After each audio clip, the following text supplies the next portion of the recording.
an Empire Boxing and Unlearning Network production.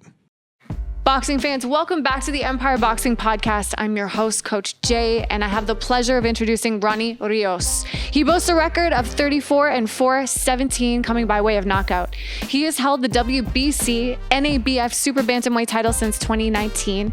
He's challenged for the WBC Super Bantamweight title in 2017 and has unified the WBA and IBF Super Bantamweight titles in 2022. He's recently fought and won. Congratulations, RONNY, on the last Pro Box event after a 2-year layoff, and it is my pleasure to welcome you to the podcast. Thanks for joining us. Thank you for having me. I really appreciate it, and thank you so much for having me on. And you're talking to us from sunny California, out in Orange County. Tell me, just tease me a little bit. What's the weather like there? Because it's so bad here right now. Well, here today it was like 71. So not as hot as it could be. You know what's funny is, like, for this time of year, I'm surprised it's this cold. Like, even outside, we took the kids out to, we tried to take them to the pool, but it was too cold to get in the water. Actually, we still got in the water, I should say, but I didn't have as much fun because it was freezing. Yeah, so as much as I empathize with you, it's cold and rainy and shitty here, and it actually gives me just a tiny bit of joy to know that we're not the only ones. I'm not going to lie. You know what? I'm going to be honest with you. I actually like that weather. That weather sounds pretty cool to me. Really? Do you want to trade? I'll take your kids to the pool. I mean, if you want to trade, I'm game for it. Instead of wife swap, it's just like random stranger swap, and your wife's like, "Who's this swap, chick?" I guess. Yeah, exactly. Tell us a little bit about your family. We were chatting before. You've got a 1-year-old daughter and a 7-year-old son. Tell us about them. Yeah, so it's funny because they're completely opposites. My 7-year-old boy, he's very quiet, he's very funny, he's very outgoing, but he hates confrontation. He's not a violent guy, right? Ever since he was a kid. My daughter, on the other hand, oh my gosh, I think if anyone's gonna be a fighter, it's gonna be her. She is feisty. She hits you. She's already starting to, like yesterday she was hitting me, and my wife stopped her from hitting me. And she started crying, right? And you would think that she would hug us, but instead of trying to hug either my wife or myself after that, she tried hitting my wife too. So I was like, oh. So as a fighter, what's your instinct on that? Are you like, stop hitting me, but like also great jab? Like, Well, I mean, honestly, I like the fact that she's gonna be able to defend herself and she's gonna be afraid to fight. But as a fighter and just as a person, I don't want her to just go out there and just pick a fight with anybody. You know what I mean? I don't want her to be a bully. That's not how I was raised, and that's not how I want to raise her too. Yeah, that's fair. Now, how do you feel about that? As a fighter, probably there's one perspective, and then as a dad, there's another. Are you going to get your kids into boxing? Well, the oldest one for sure doesn't want to do it. He's more into gaming and stuff like that. My daughter, if in the future she wants to do it, I'll be open to it, But I always tell this to everybody: I'll let them fight, I'll let them compete.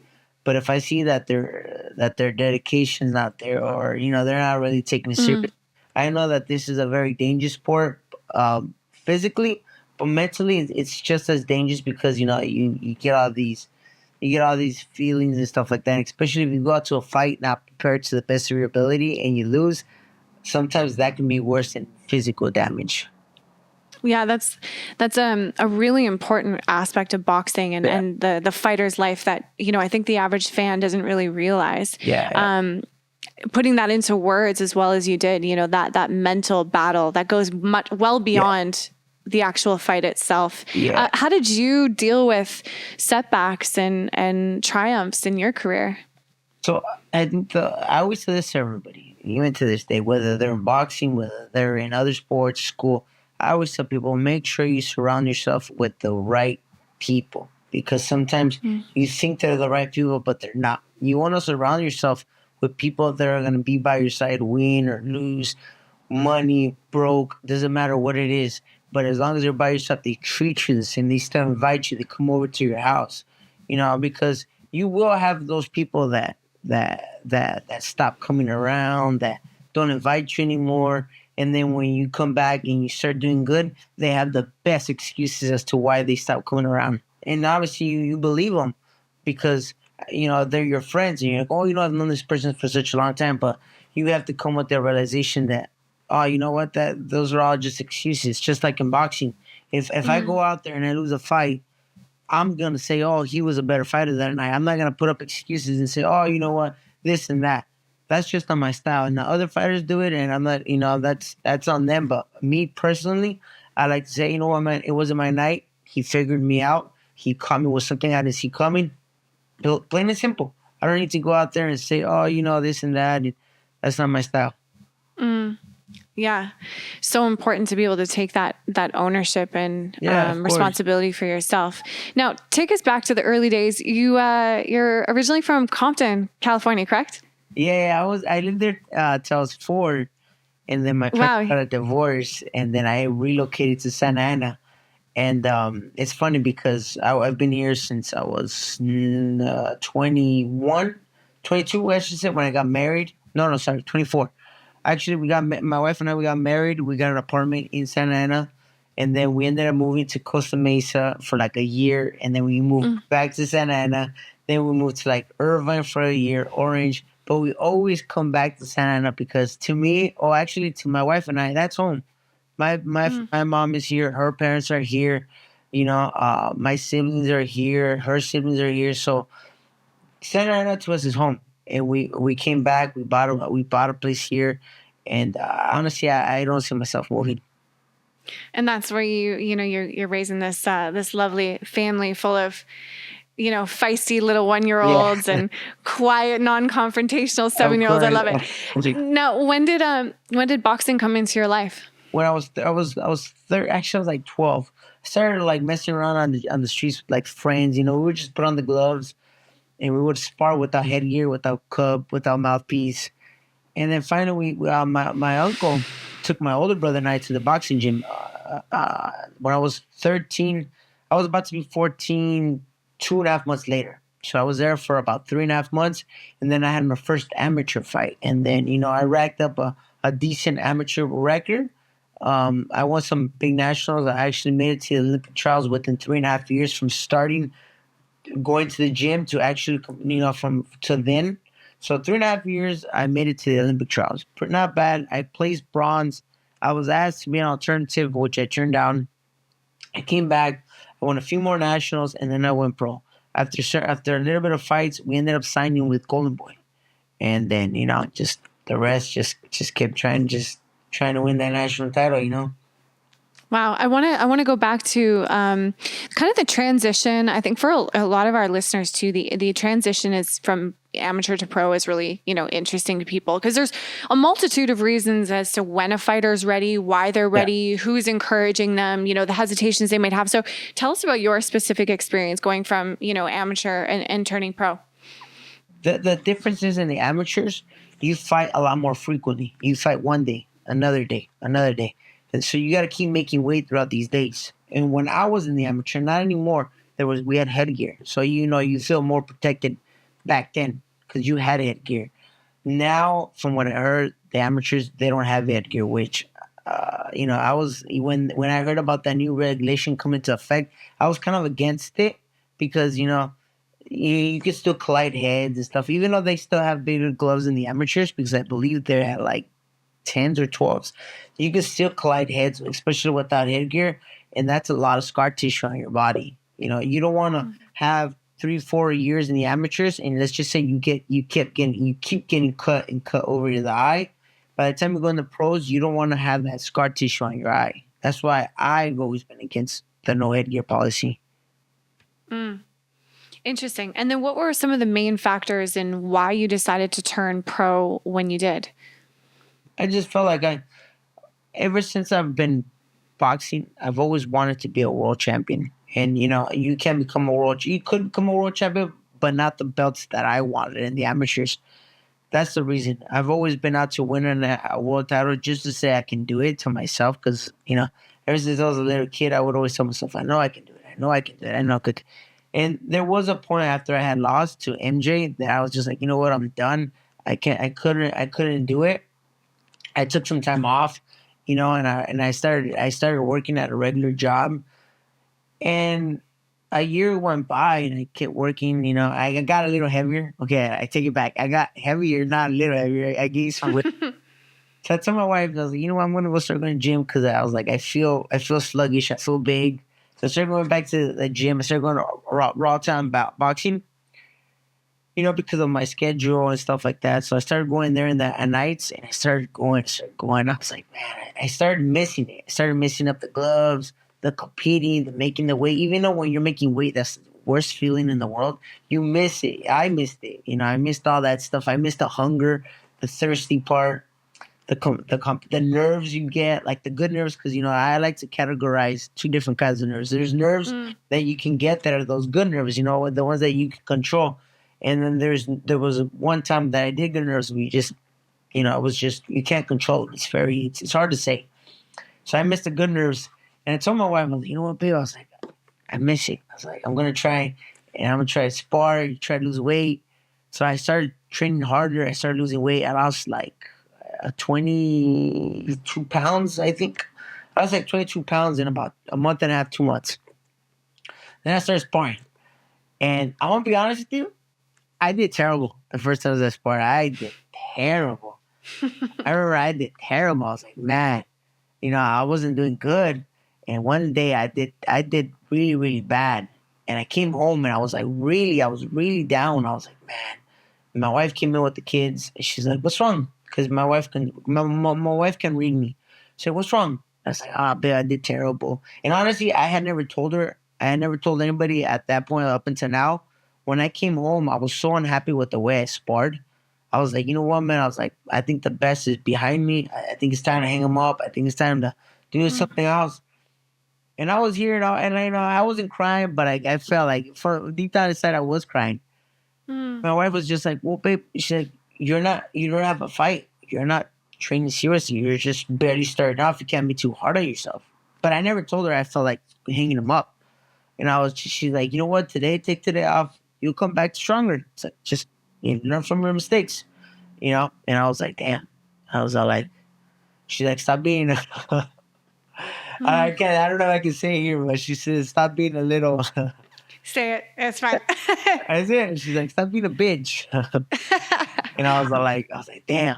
I was like, and I remember because I was in the same spot where I'm at now.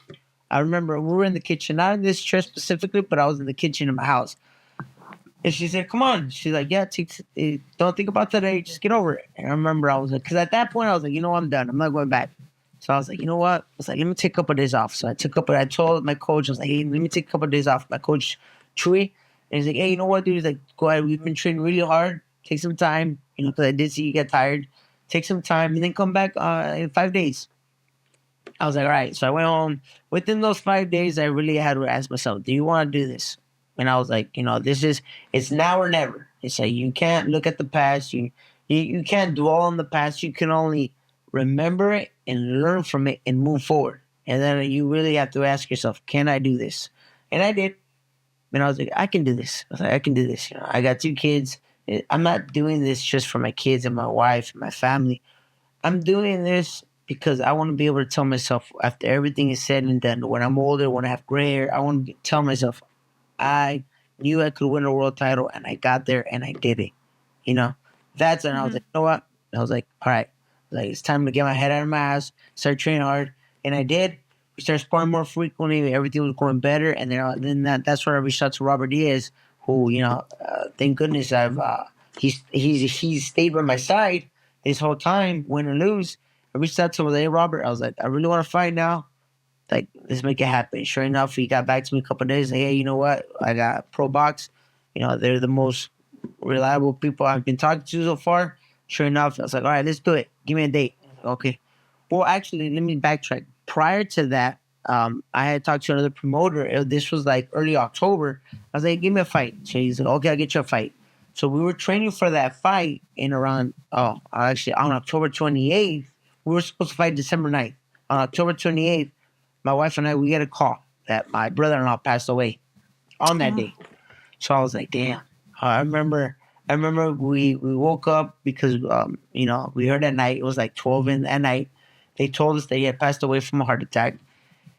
And we went, like 2 days went by. I told my coach, I was like, you know what, dude, I need to spend time with my wife. And he said, hey, don't worry about it. Go do you. So I was with my wife, and it was very, very tough to see my wife cry, being hurt like that. So my wife has always been through. She's always been with me through thick and thin. New win, lose, and obviously a lot of fighters won't admit this, but me in my career, I've had a few emotional roller coasters. I've had more than a few, and she stayed by my side. She helped me get back to my feet. So I was like, you know what, man? I was like, hey, I can't just leave her at a time like this. So I called her, called my coach at that time. I was like, you know what, dude? I was like, I can't leave my wife right now. And he's like, don't worry about it. I said, I already reached out to the promoter, tell him what's going on. He's like, I got you. I was like, oh, man. I was like, man. He's like, that's somebody that understands what you're going through. Because even if I would have taken that fight at that time, I don't know how I would have performed because it did affect me too. My brother-in-law and myself, we were really close. We used to hang out all the time. We used to, he was like another brother. Mm-hmm. So I don't know how I would have done at that fight. It sounds like, it sounds like your wife is a really important figure in your whole success, and like it sounds like she has your back explicitly. How did you guys meet? Was it through boxing, or did she get swept into this wild world of boxing and just buckle up for the best parts? How did that come to be? No. So one time, it's actually a funny story. So there was one time, one of my buddies, one of my oldest buddies, he's like, hey, I got invited to this house party. And I was like, oh, and I remember there was somebody that I had knew and I had a history with that was going to be at that party. I was like, yeah, dude, let's go. I'll go with you. So we went. And then, so that person that I had that history with, that person was out doing their own thing. And I was just like, it's cool. I'm not going to, it's whatever. And then I was just like, okay, whatever. So I completely forgot about her. I was hanging out with my friend. And I saw my wife. Well, at that time, she wasn't my wife, but I saw her. She was inside the house. And the party was outside. Nobody was inside but her. I remember she was eating. And then she was drinking out of a juice. I remember she was drinking out of an orange juice. It was called Tampico. I don't know if you guys ever heard of it. It's like Mexican brand. Yeah, she was drinking out of Tampico, but she was drinking out of the bottle, like just like that. She had no cup. And I was like, that girl's really, really pretty. And I told my buddy, I was like, hey, because his name was Andy. I was like, Andy. I said, hey, who is that? He said, oh, that's Daniela. I said, she's really, really cool, dude. She's really cool. I've known her for a while.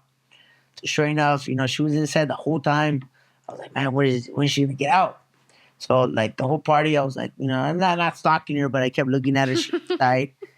And then around maybe like 30 minutes later, I saw that she wasn't inside anymore. So I looked, and the party by this time was kind of like not packed. You can pretty much see everybody, She wasn't there. So I was like, man, where'd she go? So then I was like, all right, I'm going to the front, because this was in the backyard. So I went to the side, I went to the front. And I was looking for her, and I couldn't find her. I looked to my right, and she's right there on the phone. And I was like, oh, shit, that's her.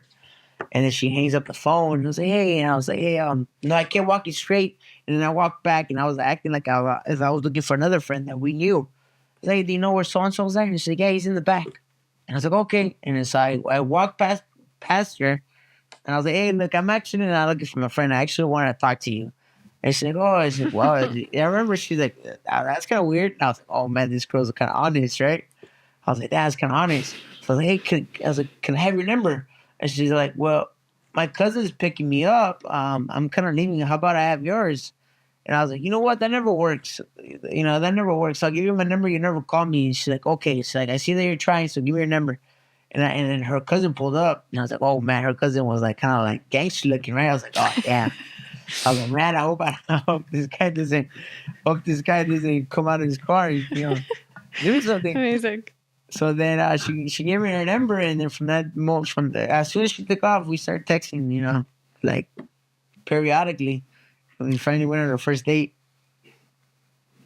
Well, for the listeners, I can confirm she is cute. I'm looking at her on your social media right now. There's the family photo, minus one little ferocious daughter, but she's very pretty. So that's an amazing. So this kind of goes back to what you were saying early on about surrounding yourself with the right people. It sounds like that's kind of a cornerstone for the success behind the scenes of the Yeah, fighter that you are.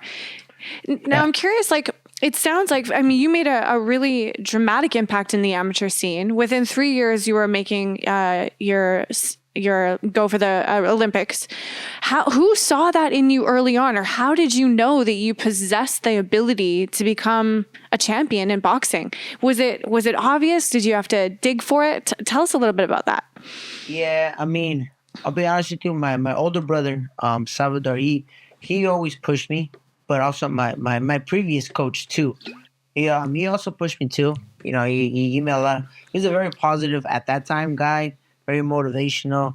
You know, and I would always tell him what the success I wanted to reach, and he always motivated me, he kept me positive, and he pushed me a lot too. You know, so I always have to say that. But also my brother too. My brother really pushed me, especially in the amateurs. I remember we were just talking about this a couple nights ago that this guy used to make me do sprints when I was 16, 17.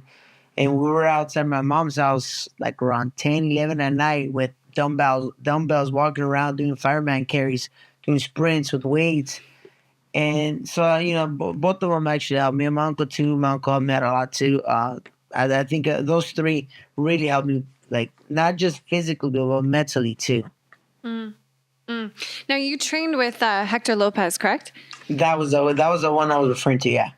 Not Right, anymore. and then tell me a little bit about that experience. And then if you can, I know you have a new team now. Give us kind of like the comparisons or the evolution of what that's doing for your game to have, having had the experience with Hector Lopez and then your new team in your corner.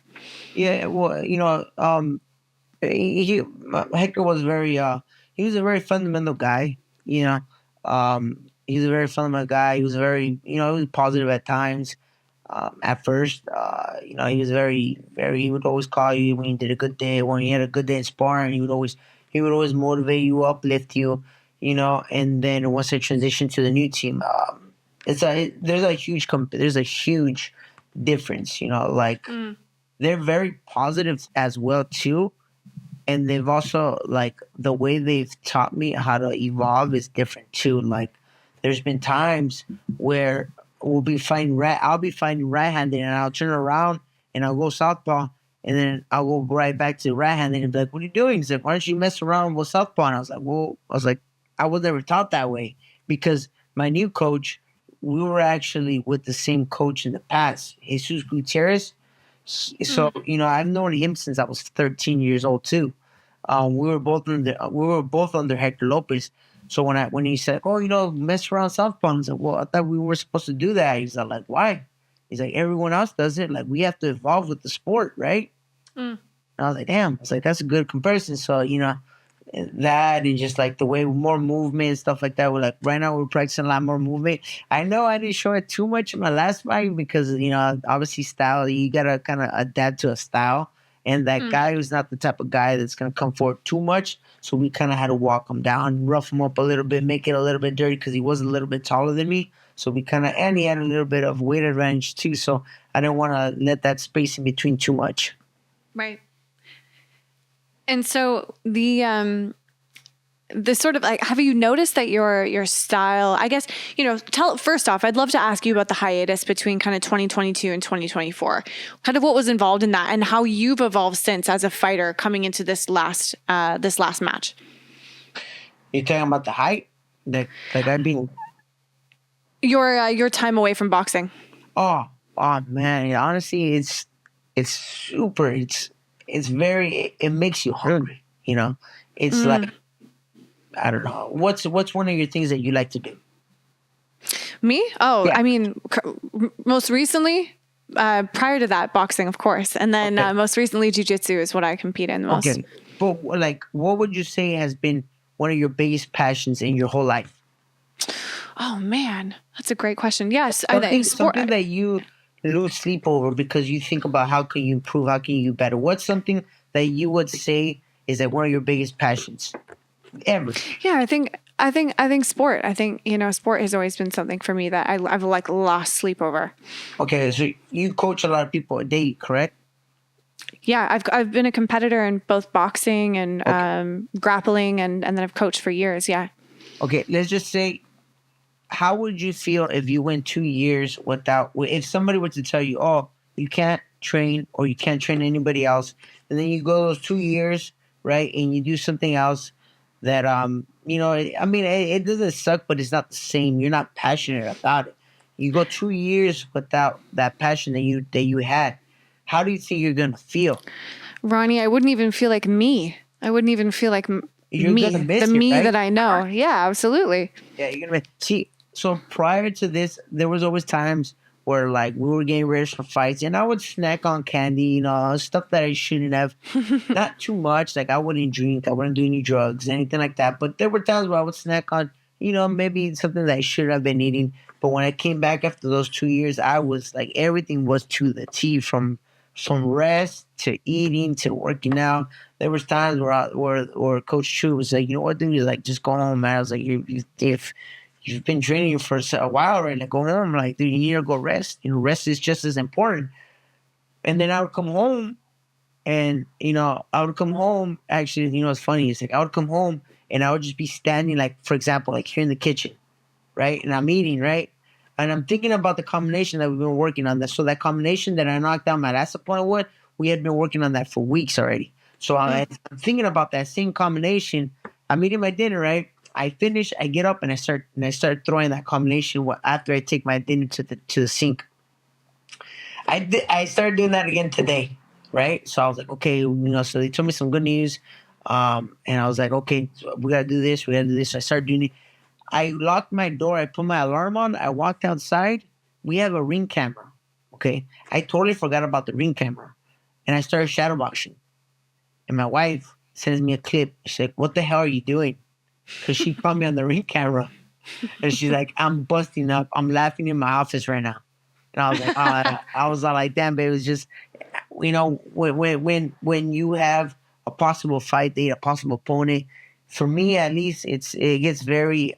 I always tell people this. It's like an obsession. It's like even if we're not in camp and we do go out, it's like it's hard for me to enjoy that time because I'm always thinking about what we can do better to beat that person. Oh, he keeps his left hand down. Okay, well, how can you counter? How can you do certain stuff?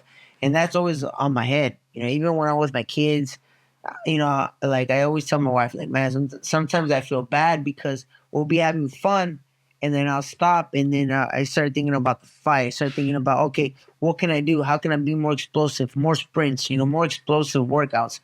And that's just how I've always been. So would you say that time away really reinforced your passion and sort of reignited that obsession and that hunger? Yeah. I think it lighted it. I think it lighted that passion back up. And I told this to Robert, not Robert Deason. I told this to somebody else because I was posting a lot of workout videos, and this was before the fight. Somebody's like, "Hey man, it's like you're looking really sharp." I was like, "When are we gonna see you in the ring?"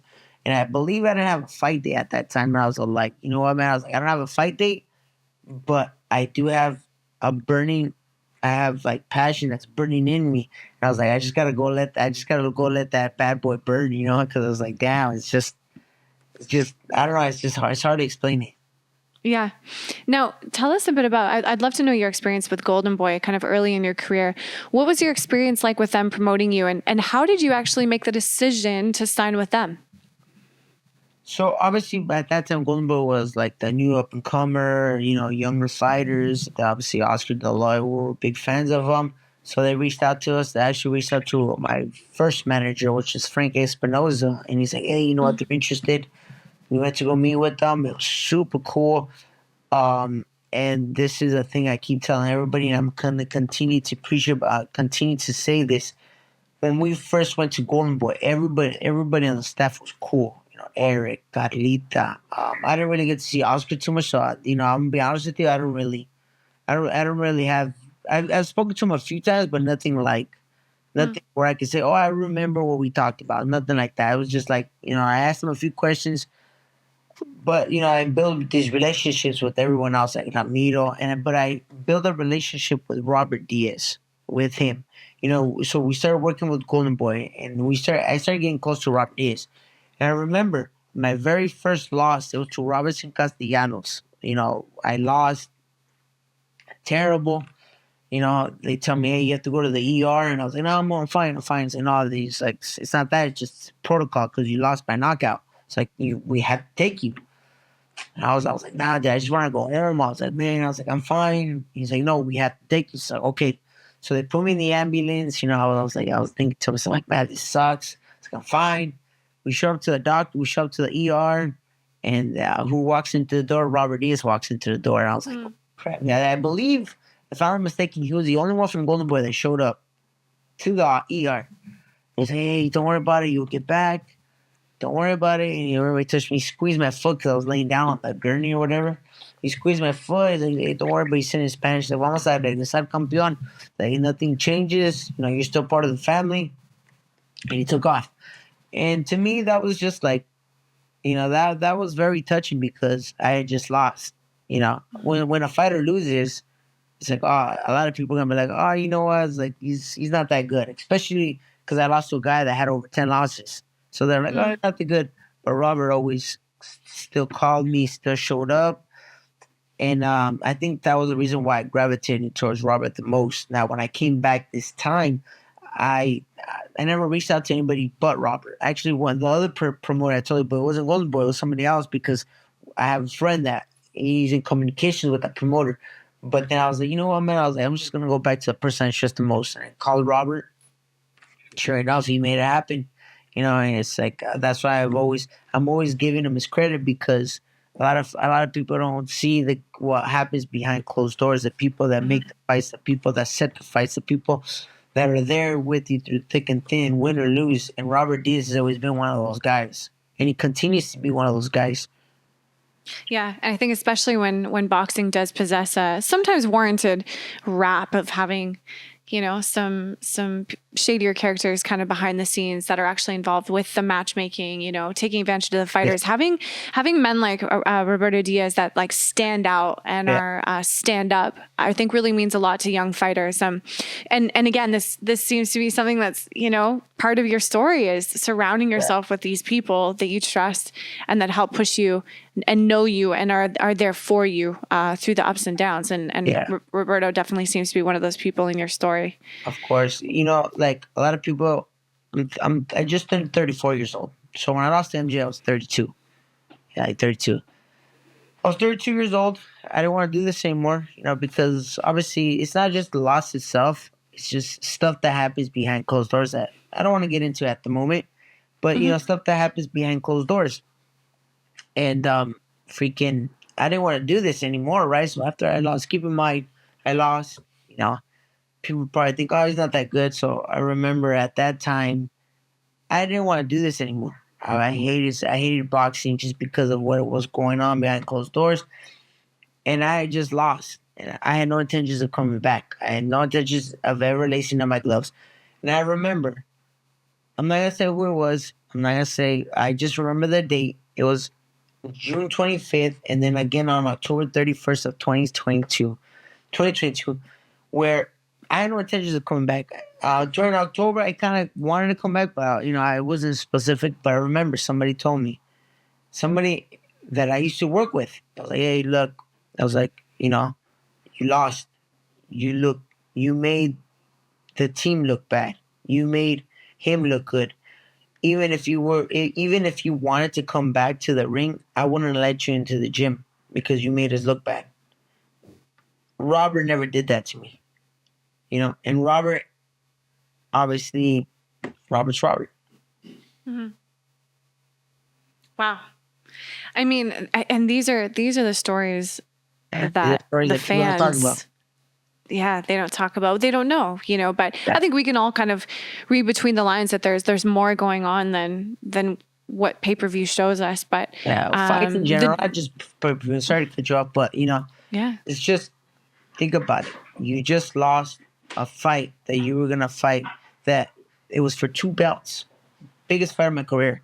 You just lost this fight. And then you had the team that you've been with your entire career telling you that they don't want you back in the gym. How crushing is that? Devastating. Huh? Devastating. Yeah, exactly. And then and then you have all these emotions going through y'all. You're thinking you're not good. People don't want you, and then you hear that, and it's true. You're like, oh damn, I wasn't overthinking it. It is true. Wow. I'm curious what advice your sensei wife had for you at that time that kept you on track. Just being there. You know, when you tell your significant other that you want to come back, and then you lose, your first reaction is they're probably gonna say, "Oh, you know what? Don't do that anymore." You know, but it wasn't. She's like, "Go ahead." She's like, "I'll do whatever I'll do whatever I have to do at the house, whether it's clean, cook, pick up the kids, drop off the kids." And a lot of people don't know, but my wife works full time too, so my hat goes out to her. You know.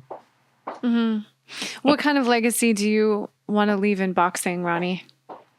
In boxing, honestly, coach, to me, boxing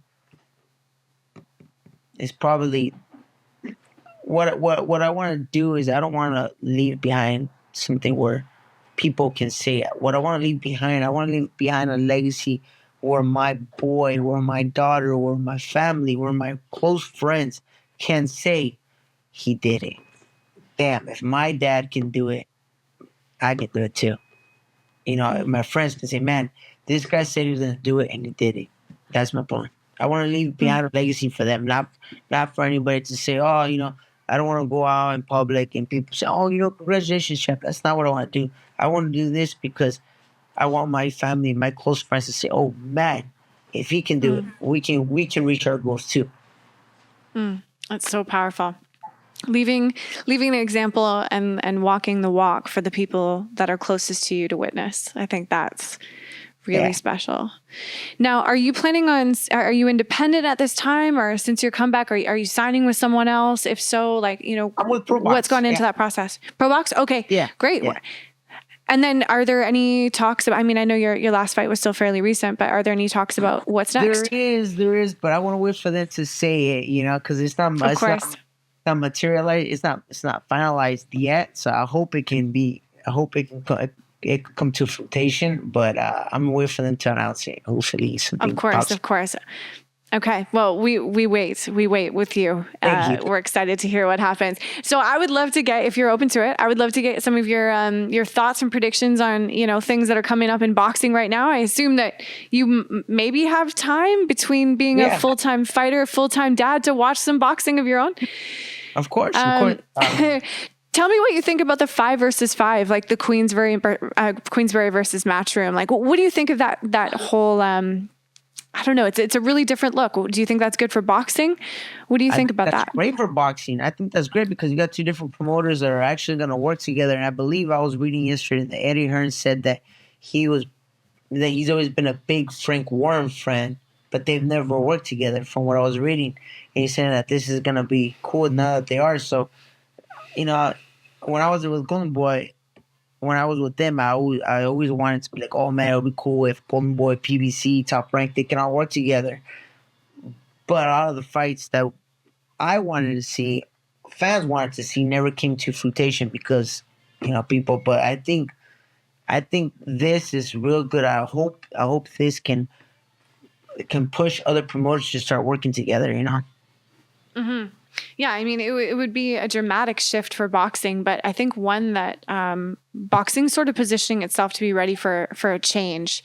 I think there's a lot of things that have shifted in boxing, and this is kind of a cool step, I think, into an interesting direction. What do you think about, you know, guys like Jake Paul coming onto the scene, like the idea of influencers in boxing? What are your thoughts on that? Look, I know there's a lot of fighters. There's a lot of people out there that say, "Oh, they're not real fighters. They're ruining the sport." But I disagree.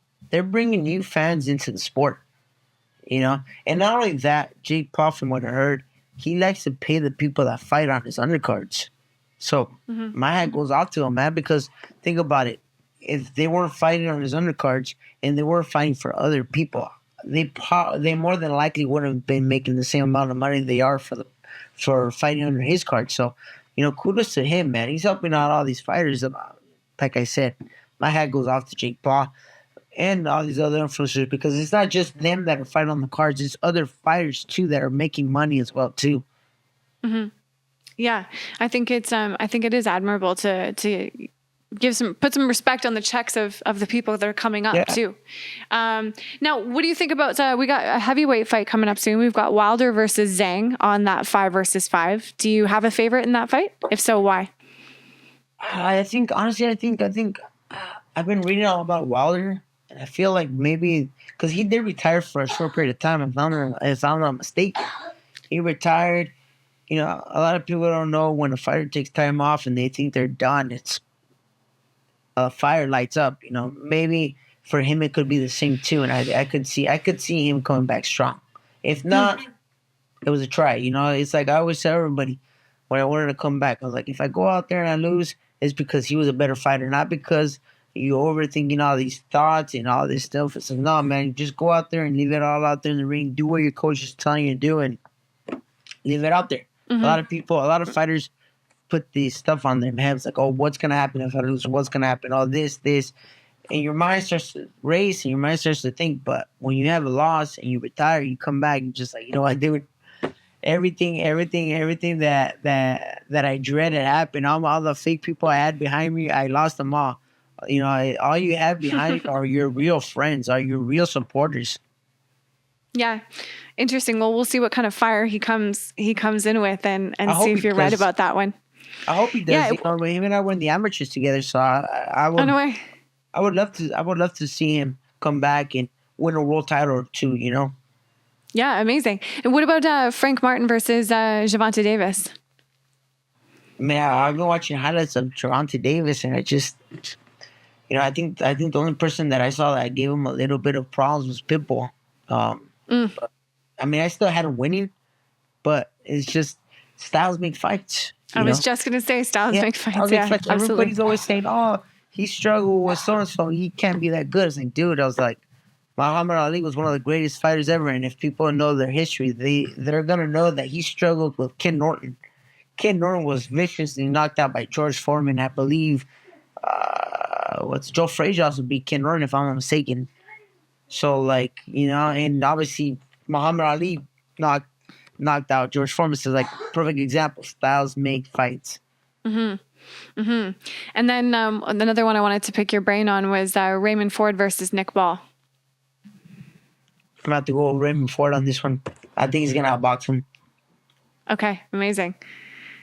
And then, you know, were you able to watch the Usyk versus Fury? And what did you think about Usyk's pound for pound performance? I didn't watch that one. That one I did miss. And honestly, I had said this from the long time that Tyson Fury was gonna be the best heavyweight, and I didn't see the fight, but I read a lot of mixed reviews that a lot of people thought Tyson Fury won, a lot of people thought that Usyk won. So I don't know. I'm kind of like, I have to watch it, you know. But it's kind of hard to watch a fight when you know the outcome. So, you know. True.